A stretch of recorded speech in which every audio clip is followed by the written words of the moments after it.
আসসালামু আলাইকুম। আমি Momtaz Jahan Bobby, diploma in nursing science and midwifery course সম্পন্ন একজন নার্স। হাজির হয়েছি আপনাদের জন্য নতুন একটি ভিডিও নিয়ে। আজকে আপনাদের সাথে শেয়ার করব নার্সিং রিলেটেড কিছু খুঁটিনাটি প্রশ্ন এবং উত্তর। আমরা অনেকেই হয়তো নার্সিং সম্পর্কে অনেক ভালোভাবে জানি, কিন্তু অনেকেই জানি না। যারা জানি না তারা কিন্তু নার্সিং পড়াশোনা নিয়ে ততটা আগ্রহী নয়, বা কীভাবে কী করবে তারা কিছুই জানে না। তো তাদেরকে পড়াশোনার ক্ষেত্রে আগ্রহী করার জন্যই আজকের এই ভিডিওটি। তো চলুন শুরু করা যাক।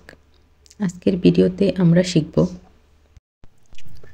নার্সিং কি, বাংলাদেশে কয়টি নার্সিং কোর্স রয়েছে এবং কি কি, বিএসসি ইন নার্সিং ভর্তির যোগ্যতা কতটুকু, কোর্স কত বছরের, diploma in nursing science and midwifery ভর্তি যোগ্যতা কতটুকু, কোর্স কত বছরের, ডিপ্লোমা ইন মিডওয়াইফারি ভর্তি যোগ্যতা কতটুকু এবং কোর্স কত বছরের, নার্সিং কোর্সের খরচ কেমন, নার্সদের বেতন কত, বিএসসি নার্সিং, ডিপ্লোমা নার্সিং এবং মিডওয়াইফারির মধ্যে যে পার্থক্য, সেই পার্থক্যগুলো কি কি।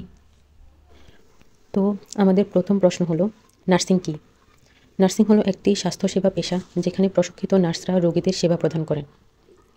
এটি চিকিৎসা বিজ্ঞানের একটি গুরুত্বপূর্ণ শাখা। নার্সিং মূলত তিনটি প্রধান ক্ষেত্রে বিভক্ত। এই ক্ষেত্রগুলো কি কি? ক্লিনিক্যাল নার্সিং, হাসপাতালে বা ক্লিনিকে রোগীদের সরাসরি সেবা প্রদান করা, অর্থাৎ হাসপাতালে রোগীদের যে সেবা প্রদান করাই হয় সেটাই হচ্ছে ক্লিনিক্যাল নার্সিং।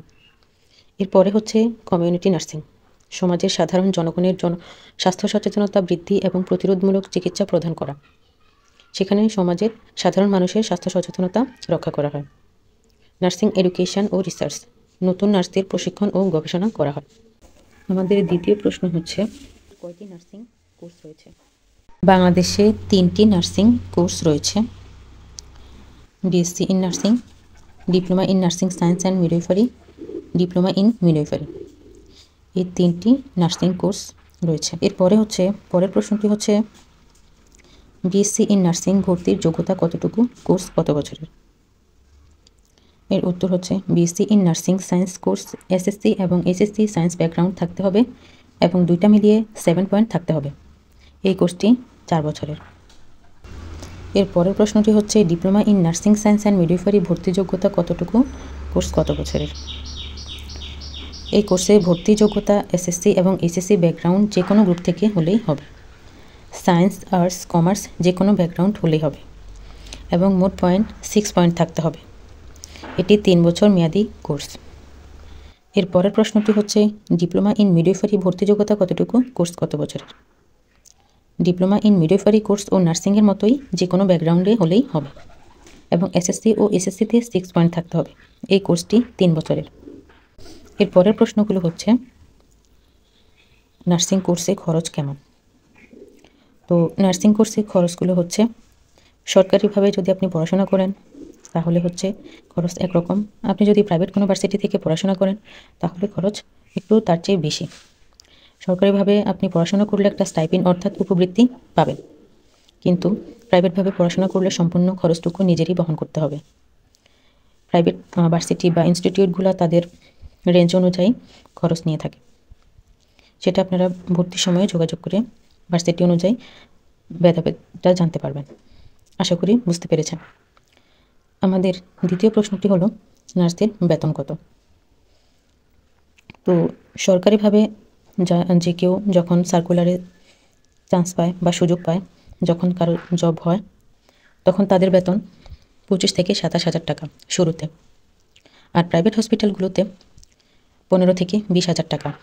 এর পরের প্রশ্নটি হচ্ছে BSc nursing, diploma nursing, midwifery কোনটিতে কী পার্থক্য। আমরা কিছুক্ষণ আগেই এই প্রশ্নগুলো আলোচনা করেছি যে কোনটিতে কত বছরের কোর্স, কোনটি সায়েন্স ব্যাকগ্রাউন্ড, কোনটি আর্টস ব্যাকগ্রাউন্ড। এই পার্থক্যগুলোই, এই প্রশ্নের উত্তরগুলোই আমাদের পার্থক্যগুলো। শুধুমাত্র ডিপ্লোমা ইন মিডওয়াইফারি, শুধুমাত্র ডিপ্লোমা ইন মিডওয়াইফারি ভর্তির ক্ষেত্রে ছেলেরা আবেদন করতে পারবে না, শুধু মেয়েরাই আবেদন করতে পারবে। কারণ এটাতে শুধু মা ও শিশুদেরকে নিয়ে আলোচনা করা হয় এবং মা ও শিশুদের নিয়ে সব কিছু শেখানো হয়। এক্ষেত্রে ছেলেরা নার্সিং সায়েন্স অ্যান্ড মিডওয়াইফারি এই কোর্সটি করতে পারে। এটিতে ছেলে মেয়ে উভয় আবেদন করতে পারে। আবার এসএসসি, এসএসসি ও এক্ষেত্রে সায়েন্স ব্যাকগ্রাউন্ড থাকতে হবে না, যে কোনো গ্রুপ থেকে হলেই হবে। তো বন্ধুরা, আশা করি তোমরা বুঝতে পেরেছ এবং তোমাদের প্রশ্নের উত্তরগুলো পেয়েছো।